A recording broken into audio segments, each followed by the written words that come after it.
যারা গোসল করতে চায় না তাদেরকে এই রেসিপি একবার খাইয়ে দেন, দেখবেন দৌড়ে গোসল করতে যাবে। যাদের সর্দি ঠান্ডা লেগে আছে তারাও কিন্তু 5 মিনিটের মধ্যে আপনার সর্দি ঠান্ডা একদম ভালো করে নিতে পারেন। হুহা করে একদম সর্দি ঠান্ডা দৌড়ে পালাবে। মুখের হারানো রুচি ফিরে পেতে এই রেসিপির কোনো জুড়ি নেই।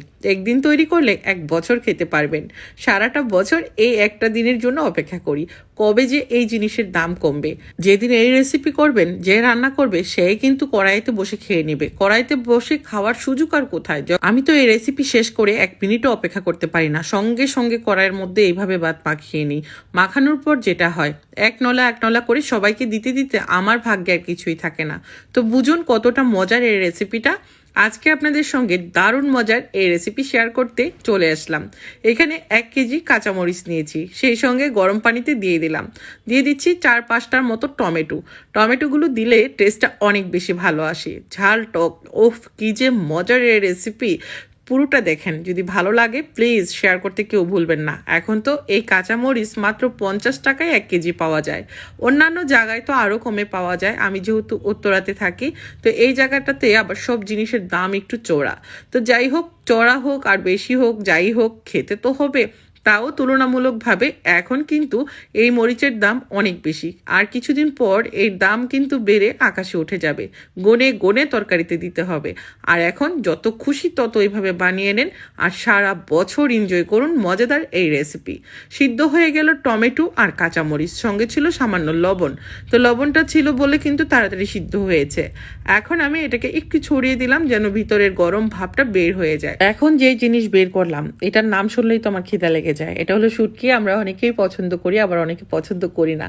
কে কে আমার মতো শুটকি খেতে পছন্দ করেন? আমি তো কোথাও দাওয়াতে গেলে বলি আমার জন্য একটু শুটকির ভর্তা করো, কারণ শুটকির ভর্তা আমার ভীষণ পছন্দ। আর এটা হলো ব্রাহ্মণবাড়িয়ার একটা বিখ্যাত শুটকি, পোয়া শুটকি। এই শুটকিটা আমার বাবার বাড়ি থেকে আনা। এই শুটকিটা দিয়ে কিন্তু লাল লাল করে ঝাল ঝাল ভর্তা বানালেও ভীষণ ভালো লাগে। আপনাদের হাতের কাছে যদি এই শুটকি না থাকে, আপনারা চাপা শুটকি দিয়েও করতে পারেন। তো শুটকির মাথাগুলো ফেলে আমি সুন্দর করে একটু ভিজিয়ে রাখলাম, উপরের ময়লাটা যেন চলে যায়।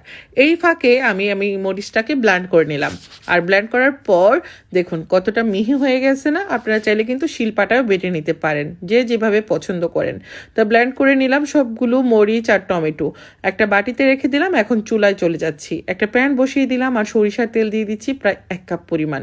তেলের পরিমাণটা একটু বেশিই লাগবে, যেহেতু আমি এই জিনিস তৈরি করার পর অনেক দিন রেখে খাবো। এখানে আমি সরিষা দিয়ে দিলাম 2 টেবিল চামচ পরিমাণ। বড় সাইজের 6-7টা পেঁয়াজ কুচি, আস্ত রসুনটাকে এভাবে টুকরো টুকরো করে দিয়ে দিলাম, মানে ফালি করে। এটা কিন্তু ছেঁচে দেই নাই, থেতলেও দেই নাই।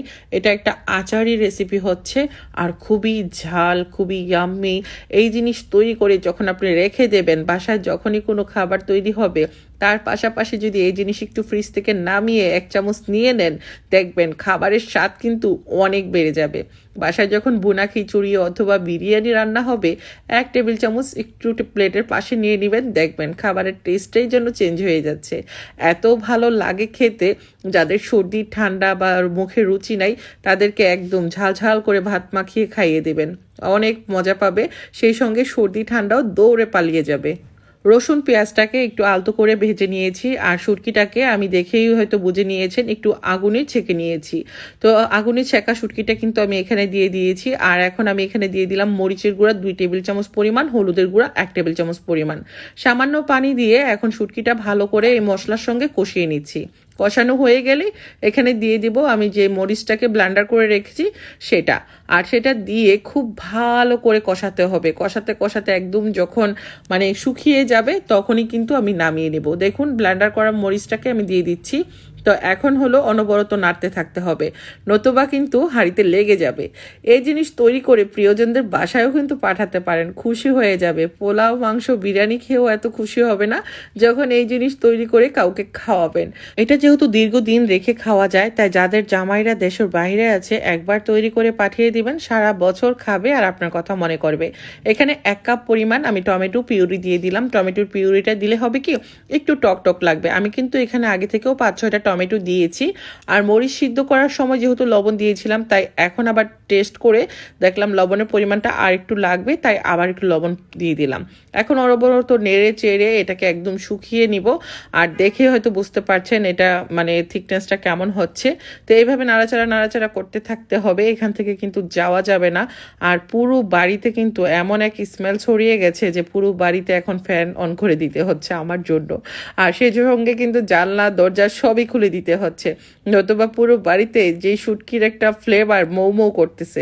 আমার তো শুটকির গন্ধ শুনলেই খিদা লেগে যায়। কার কার এমন হয় আমার মতো? অবশেষে তৈরি হয়ে গেল খুবই মজাদার এই রেসিপি। এটা কিন্তু একদিনই শেষ হবে না, এটা খেতে খেতে প্রায় 2-3 মাস লেগে যাবে। তো যখনই কেউ খেতে চাইবে তার জন্য নিয়ে যাবেন বক্সে করে, দেখবেন খেয়ে একদম আপনার প্রশংসায় পঞ্চমুখী হয়ে যাবে। এখনও পুরোপুরি ঠান্ডা হয় নাই, আমি জাস্ট আপনাদেরকে দেখিয়ে দিচ্ছি। এভাবে বক্সে করে নর্মাল ফ্রিজে রেখে দিতে পারেন, আর অথবা চাইলে ডিপ ফ্রিজেও রাখতে পারেন। যখন খাবেন তার কিছুক্ষণ আগে নামিয়ে রেখে দিবেন, একটু ওভেনে দিয়ে গরম করে নিতে পারেন অথবা চুলায়ও গরম করতে পারেন।